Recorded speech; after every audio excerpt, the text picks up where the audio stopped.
Ave Maya, Africanus Sudaret et Salitant.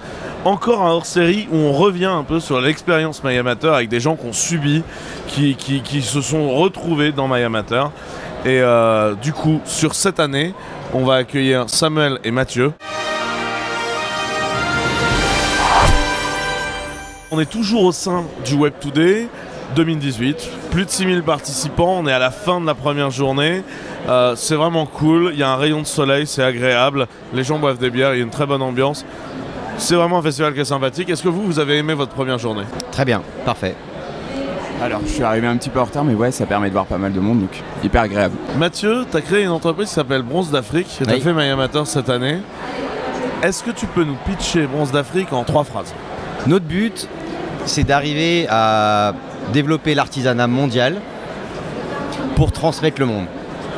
Ça veut dire qu'on pense que l'artisanat, c'est le meilleur moyen de faire partager des cultures. Et en plus, ça permet de faire vivre des artisans sur place et nous, de faire vivre des magasins ici en France et en Europe et dans le monde. Et donc par transmettre le monde, ça veut dire d'arriver à faire partager des objets de grande qualité, à bon prix et avec dedans des valeurs qu'on n'arriverait pas à faire partager par d'autres moyens qui ne sont pas l'art, tout simplement. Et toi, Sam? Alors, avec Fitly, c'est assez simple. Quand je dois le faire en même pas 10 secondes, c'est le ticket restaurant du sport. Donc on permet d'intégrer n'importe quelle activité sportive dans des entreprises. On retire tout ce qui est abonnement, on retire tout ce qui est engagement. On répond aux problématiques quand il y a trop d'arrêt maladie, quand il y a un problème d'engagement collaborateur. Il y a des programmes sportifs adaptés et on peut aller faire n'importe quel sport. Donc autrement dit, ça, c'est du bien-être dans l'entreprise. Et là, on est sur la problématique de rejoindre le Nord-Est via l'artisanat et la diffusion d'objets d'art. Chacun, vous avez intégré My Amateur année 1 l'an dernier, enfin il y a un peu moins d'1 an maintenant. Est-ce que d'abord, aujourd'hui, vos boîtes sont toujours en activité? Oui. Alors, totalement. Et ça a bien évolué, surtout. Vous avez connu My Amateur comment? Mathieu, comment est-ce que tu as connu My Amateur? En fait, c'est une rencontre avec Terence où finalement, moi j'étais en train de me chercher, parce que je travaillais dans la communication avant. J'avais travaillé dans des agences et au ministère de l'économie parce que je considérais que ma force, c'était ma capacité à créer des ponts entre les autres, ma capacité à comprendre les différentes personnes et à créer des ponts entre elles. Et finalement, en créant mon projet, je trouvais que c'était... je voulais le faire, mais pleinement. Et vraiment construire quelque chose de mes mains pour arriver à faire partager des cultures et en faire un business parce que je pensais qu'il y avait vraiment quelque chose derrière. Donc pour moi, Maya, ça a été d'abord un changement de culture. Parce que par exemple, en communication, moi j'étais planeur stratégique, ça veut dire que je faisais un plan parfait, que je présentais au client. Et simplement à ce moment-là, je pouvais lui montrer. Alors que dans l'entrepreneuriat, j'ai appris à faire d'abord, à ajuster, à faire mieux, à recommencer et à itérer des choses. Donc ça, c'est la première chose. Et la deuxième chose, c'était le changement de dimension.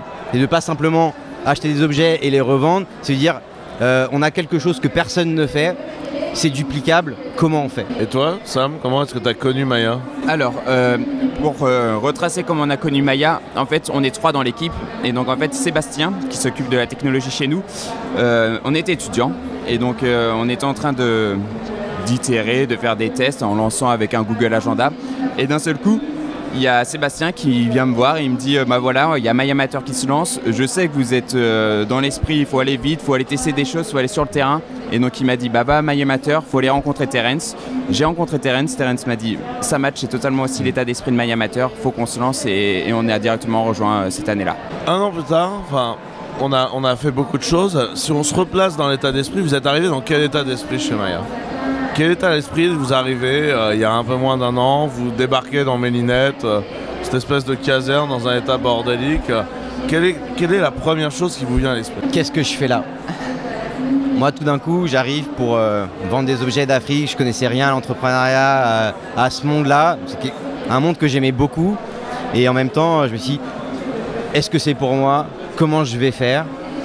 Et est-ce que j'ai vraiment ma place? Et toi, Sam? Apprendre à accélérer. C'était vraiment, en fait, on avait notre idée, on s'est dit, il y a beaucoup d'erreurs qu'on peut faire, autant les faire très rapidement et ensuite accélérer parce qu'on a quelque chose de solide, on a vraiment une base qui est hyper conséquente et derrière, en 4 mois, on a compris c'était quoi les grosses problématiques, maintenant on a une bonne base, il suffit d'y aller. Donc vous arrivez dans ce truc-là. Est-ce que vous pouvez décrire un peu comment ça se passe? Moi, je passe ma vie à décrire le truc, mais décrivez un peu, c'est quoi l'ambiance du truc? C'est quoi l'ambiance à l'intérieur de la caserne? Qu'est-ce qui se passe? Comment les gens se parlent? Est-ce qu'il y a des activités qui reviennent? En un, c'est que c'est extrêmement direct. On va pas tourner autour du pot, c'est des intervenants qui vont venir, qui vont nous expliquer, bah voilà, il n'y a pas de bullshit, faut aller directement au fait, faut accélérer, on va pas tourner autour du pot pendant un mois. C'est vraiment ça quelque chose d'extrêmement important. Il y a des entrepreneurs qui viennent nous expliquer soit des erreurs, soit nous on se pose des questions, ils vont dire bah voilà, ici où est-ce que tu peux aller. Donc ça c'est quelque chose de très important. Et ensuite c'est beaucoup de boulot. En fait on est H24 là-bas et c'est bosser dessus à fond et vraiment comprendre qu'au bout des 4 mois, on a atteint quelque chose. Ouais, ça a toujours été un truc chez nous de vouloir générer de l'intensité. Et je suis assez satisfait de combien pour l'instant on arrive à générer de l'intensité chez les gens. Parce qu'à Maya, en fait, on n'a aucune excuse. C'est-à-dire, on a tout, on a ce qu'il faut pour manger, dormir, on a des intervenants de qualité. Quand on a besoin de quelque chose, on nous le donne. C'est-à-dire qu'on est face à soi-même et que c'est la motivation et la force du projet qui va faire la différence. Et c'est-à-dire qu'on est face à nous-mêmes et on est là pour donner vraiment le meilleur. Moi, j'ai dormi 4 heures par nuit maximum sur quasiment tout Maya. Parce que j'avais envie de profiter et de tirer tout ce que j'avais à prendre. Et ça donne vraiment un esprit de l'entrepreneuriat, de battant, de toujours aller chercher. Et comme on a les ressources, on n'a vraiment aucune excuse. Et du coup, c'est quoi? On n'avait pas assez de lits, il fallait que les gens tournent dans les lits et du coup, t'avais que 4 heures comme ça. Non, c'est parce que on a envie de bien faire, de profiter un maximum. Et moi, je suis assez nerveux et du coup, j'étais sous tension tout le temps. En fait, j'arrivais pas à dormir, je pensais tout le temps. Je me disais, demain, qu'est-ce que je vais faire? Faut que je fasse ça, faut que je fasse ça, faut que je fasse ça. Et moi, je suis parti de zéro. Quand j'avais à Maya, j'avais rien. Je savais même pas comment j'allais faire mon site internet. J'avais vraiment rien du tout. Il y en a qui avaient des projets avancés, des idées, des choses. Moi, j'étais vraiment tout seul, avec aucune idée de ce que j'allais faire et j'ai tout construit. Aujourd'hui, si vous décrivez l'expérience Maya, est-ce que votre boîte a évolué? Aujourd'hui, elles sont en activité, vous allez rentrer dans l'année 2. Aujourd'hui, qu'est-ce que vous metteriez comme mot sur l'année 1? Qu'est-ce que fondamentalement l'année 1 vous a apporté? Et qu'est-ce que vous n'auriez pas pu avoir ailleurs, quoi? C'est assez simple, nous c'est l'équipe. On n'aurait pas eu l'équipe sans Mayamateur parce que un des éléments fondateurs, que Sébastien, nous a rejoint pendant Mayamateur. Donc pour nous c'est quelque chose de clé parce que sans l'équipe on ne serait pas où est-ce qu'on en est aujourd'hui, donc c'est la première chose. Et ensuite c'est vraiment l'état d'esprit. Faut pas se la couler douce, faut aller vite quoi. Moi c'est la culture de l'entrepreneuriat vraiment et comme on dit zéro bullshit 100% care, c'est-à-dire que moi j'avais vraiment un changement de culture à faire et donc tout d'un coup Mayamateur m'a tout apporté d'un coup parce que j'avais des intuitions, des choses mais il y a beaucoup de doutes, beaucoup de mensonges, beaucoup de bullshit où on voit des choses en disant c'est bien et pas forcément. Vu que là on a des ressources, on a des cours, on teste tout de suite, on voit ce qui est important ou pas. En plus ce qui est important pour moi, elle n'était pas forcément pour Sam par exemple parce qu'on n'a pas du tout les mêmes cultures de boîte, mais on le voit tout de suite.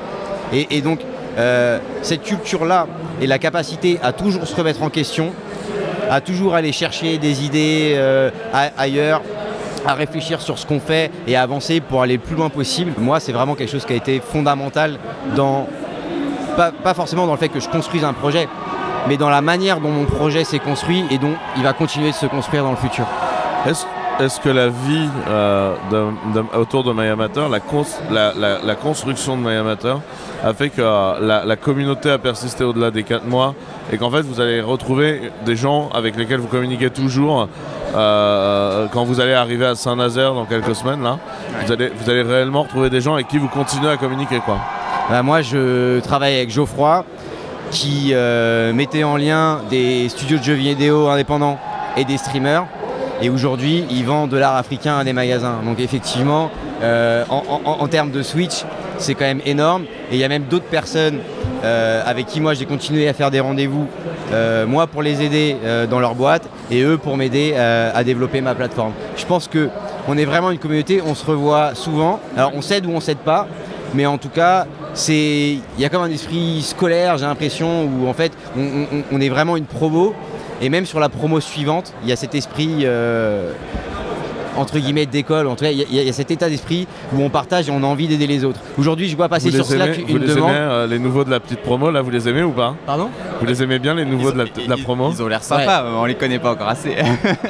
Si c'est intéressant, mais par exemple, il y en a un, il balance sur Slack qu'il a besoin de quelque chose. C'est ça. Bah moi, je viens dans l'après-midi et je lui amène. Parce que je me sens une connexion avec lui. Parce que finalement, on a le même état d'esprit. Et qu'on est tous là pour s'aider. Ouais. Et puis, important, c'est qu'en fait, c'était notre premier réseau quasiment. C'était là, en fait, on a pu rencontrer les premiers entrepreneurs. Et donc maintenant, en fait, quand on a un besoin, on va s'envoyer un message sur Slack.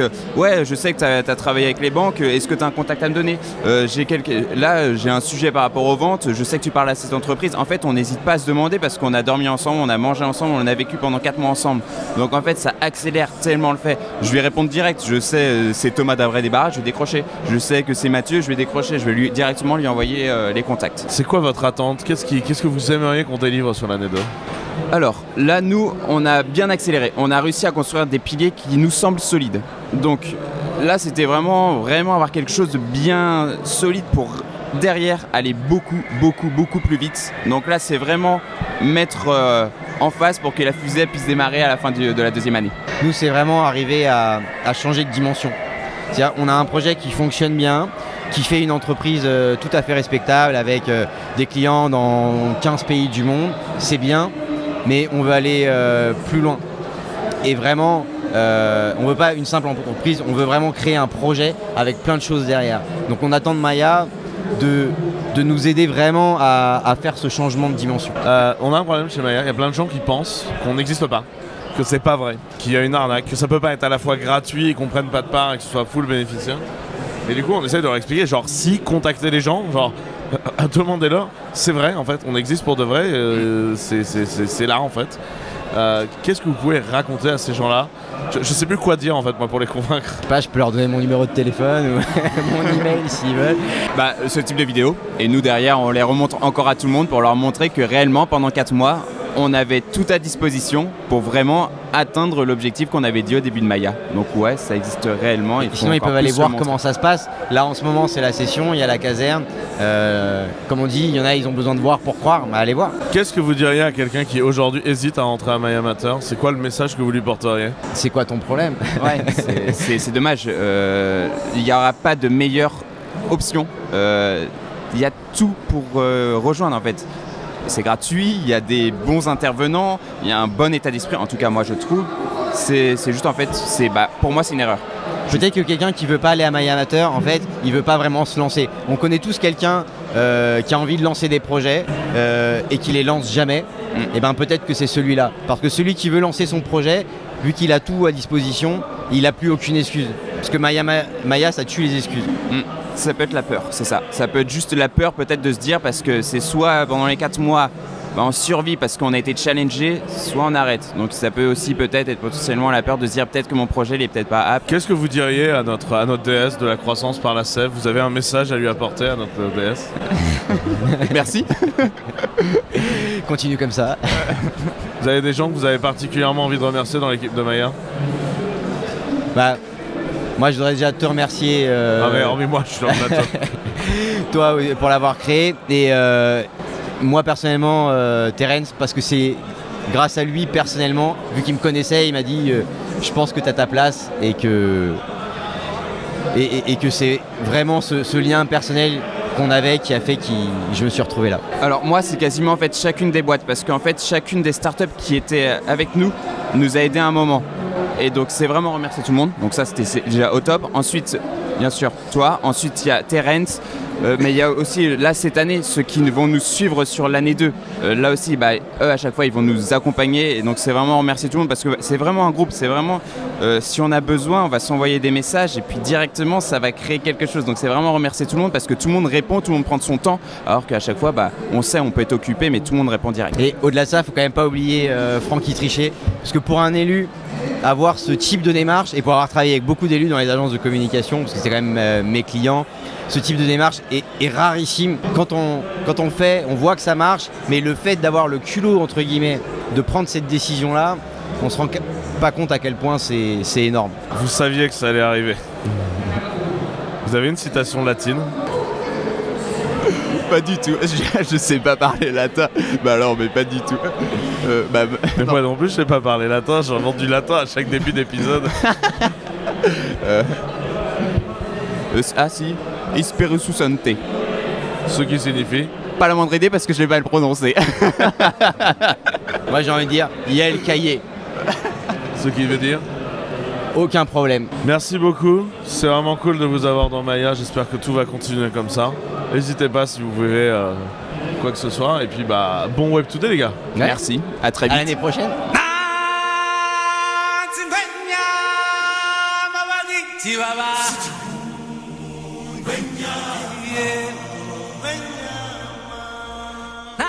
Il y a des gens qui disent qu'il y a eu une pause. Il n'y a pas vraiment eu de pause, on est juste un peu en retard.